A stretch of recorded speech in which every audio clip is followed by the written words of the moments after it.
Nah guys, alhamdulillah saya baru selesai mengisi kegiatan dari Bakti Kominfo. Tetapi tadi sore itu saya diinformasikan oleh tim Bakti Kominfo bahwa pengikut atau fans dari Family Guys itu banyak di luar dari ruangan saya guys. Mereka menunggu, tapi karena saya sementara sibuk dengan menjalankan tugas sebagai moderator di kegiatan Bakti, sehingga saya tidak berkesempatan untuk turun ke bawah. Dan di malam hari ini saya melihat postingan mereka guys.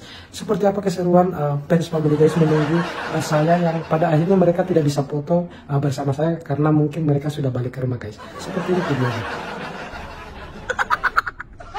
Kami ada di puncak guys, mau tunggu Pak Irson Hanono pulang dari kantor bupati sini. Kami ada tunggu sampai Irson sampai kamari. Semua selesai orang rapat ini. Pak masih di dalam sih Pak Irson. Orang ada tunggu Pak Irson dari kamari. Ya Allah, belum baku dapat dengan Pak Irson. Hari Kamis, baru menginap di mana? Sudah wisata. Malam pada aja mau dapat malam. Bila sampai Irson, orang mau datang.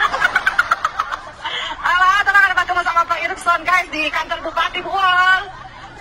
Dan seperti inilah fans Family Guys di Kota Buol. Oi Mastin Madi ini nggak sampai tante. Oh suka apa ya? Jadi mereka ini sementara pakai bahasa Buol guys. Lah sampai itu antara tunggu di sini ya.